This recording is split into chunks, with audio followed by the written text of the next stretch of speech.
శరీరంలో వచ్చే ఇన్ఫెక్షన్స్ తగ్గడానికి పత్యాహారం తయారు చేసుకోవడానికి కావాల్సిన పదార్థాలు: బియ్యం, విడంగాలు, పిప్పళ్ళు, మిరియాలు, మునగాకులు, సవర్చ లవణం, మజ్జిగ. డాక్టర్ గారు, మరి తయారు చేయడం ఎలాగో చెప్తారా? అలాగేనమ్మా. దీనికి ఏంటంటే మొట్టమొదట మనం స్టవ్ వెలిగించి బాండి పెట్టుకుందాం. ఓకే. ఇందులో సుమారుగా ఒక 4 కప్పుల నీళ్లు పోద్దాం. నీళ్లు మరిగేలోపు ఇందులో ఏంటంటే మనం ఇప్పుడు ఒక జావలాగా తయారు చేసుకోవాలి. నీళ్లు మరిగిన తర్వాత అందులో మనం బియ్యం అది వేద్దాం. ఈ లోపు నీళ్లు మరిగేలోపు మనకి కావాల్సిన మిగతా పదార్థాల గురించి తెలుసుకుందాం. Okay doctor. ఇందులో మనం మునగాకులు వేయబోతున్నాం. మునగాకులకి ఏంటంటే ఇన్ఫెక్షన్లను తగ్గించేటువంటి గుణం బాగా ఉంటుంది. ఒక మంచి డీటాక్స్ టానిక్ లాగా, అంటే శరీరంలో ఉండేటువంటి మలినాలను తగ్గించడానికి, ఆ మలినాలని మూత్రం రూపంలో కానీ మలం రూపంలో కానీ బయటకు పోవడానికి సహకరించేటువంటిది మునగాకు. ఈ మునగాకుని అంటే దీనికి పెద్దగా కొలత అక్కర్లేదు, ఒక గుప్పెడు మునగాకులు వేసుకుంటే సరిపోతుంది. సో ఇది మనం కడిగేసి నీట్గా శుభ్రంగా కడిగి రెడీగా పెట్టి ఉంచుకోవాలి. తర్వాత మనం తీసుకునేది ఏంటంటే విడంగాలు.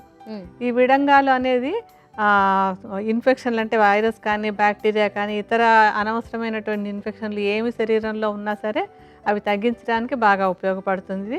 అలాగే ఇది ఒక రసాయనం కూడా అనమాట. రసాయనం అంటే శరీరానికి బలాన్ని ఇస్తూ ఇటు ఇన్ఫెక్షన్లను తగ్గిస్తూ ఉంటుంది అన్నమాట. 2 మంచి లక్షణాలు ఉన్నటువంటిది.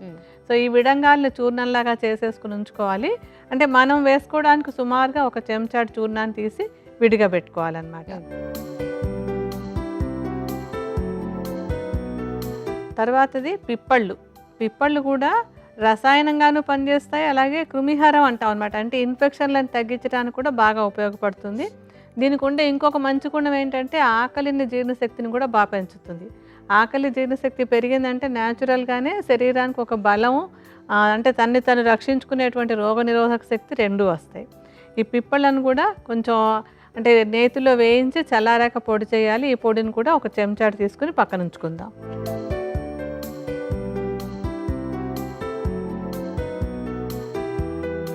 తర్వాత మిరియాలు కూడా ఇన్ఫెక్షన్లు తగ్గడానికి బాగా ఉపయోగపడతాయి. అలాగే వచ్చినటువంటి కరోనా కానివ్వండి, ఇతర ఇన్ఫెక్షన్లు ఏవైనా వాటి వల్ల శరీరంలో పేరుకున్న మలినాలు బయటకు పోవడానికి కూడా మిరియాలు ఉపయోగపడతాయి. మిరియాలని పొడిలాగా చేసేసుకుని ఒక చెంచాడు పొడి, ఇది కూడా మన పక్కన విడిగా పెట్టుకుందాం.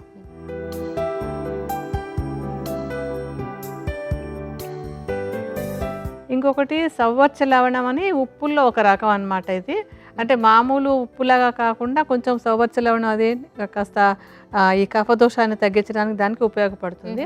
అంత తేలికగా దొరకకపోయినట్టయితే కనుక సైంధవ లవణాన్ని వాడుకోవచ్చు. ఇది పొడి చేసుకుని రెడీగా ఉంచుకుందాం. ఇప్పుడే వేయం దీన్ని, మనం చివరిలో ఉప్పు వేసుకున్నట్టుగానే దీన్ని అంటే మామూలు మన జావ రెడీ అయిపోయాక ఆఖరిలో వేసుకుందాం. నీళ్ళు కాగుతున్నాయి కదా. ఇప్పుడు మనం 4 కప్పులు నీళ్లు పోస్తే సుమారుగా ఒక అరకప్పుడు బియ్యాన్ని దానిలో మనం వేసి ఉడికించుకోవాలి.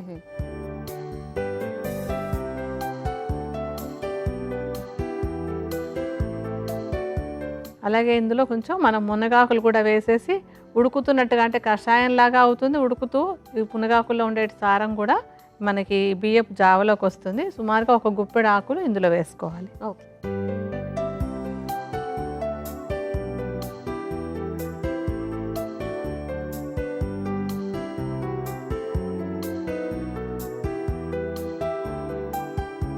బాగా ఉడికినట్టుగా ఉంది కదా. ఇప్పుడు ఈ ఉడకడం చివరికి వచ్చినప్పుడు మనం రెడీగా పెట్టుకున్నాం ఇందాక చూర్ణాలన్నిటిని, ఆ చూర్ణాలను ఇందులో కలిపేసుకుందాం. ఓకే.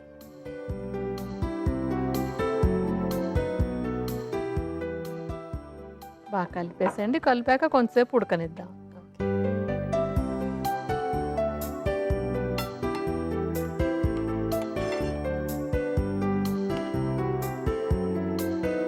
ఈ చూర్ణాలు వేసిన తర్వాత ఎంత సమయం ఉంచాలి డాక్టర్? సుమారుగా ఒక 3-4 నిమిషాల పాటు. ఎందుకంటే ఈ చూర్ణాల సారం కూడా మళ్ళీ మనకి అందులోకి జావలోకి వచ్చేసేయాలి. అది ఉడకడం చివరికి వచ్చేసినట్టుంది కదా, బాగా కలిసిపోయి ఇవి కూడా ఉడికిపోయినట్టున్నాయి. ఇప్పుడు ఇందులో కొంచెం సవ్వర్చ లవణాన్ని వేద్దాం. ఓకే. అంటే ఉప్పు కేవలం రుచికి అన్నట్టుగా, మనం రుచికి ఎంత ఉప్పు వేస్తామో అలాగే సవ్వర్చ లవణాన్ని ఇందులో వేసుకోవాలి. ఓకే.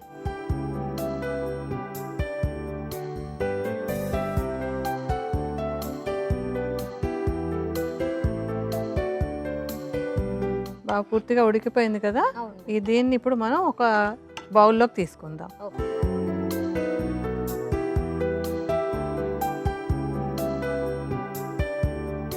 అది ఎక్కువ వేడి లేకుండా వేడి తగ్గి కొంచెం వెచ్చవెచ్చగా ఉన్న సమయంలో దానిలో మజ్జిగ కలుపుకోవాలి. ఇప్పుడు మజ్జిగ ఎంత వేయాలి డాక్టర్? మజ్జిగ అంటే అది బాగా కలిసిపోయి మనకి జావ తాగడానికి అనువుగా ఉండాలన్నమాట. తినేటట్టు కాకుండా కొంచెం పలచగానే ఉండేటట్టుగా పోయండి.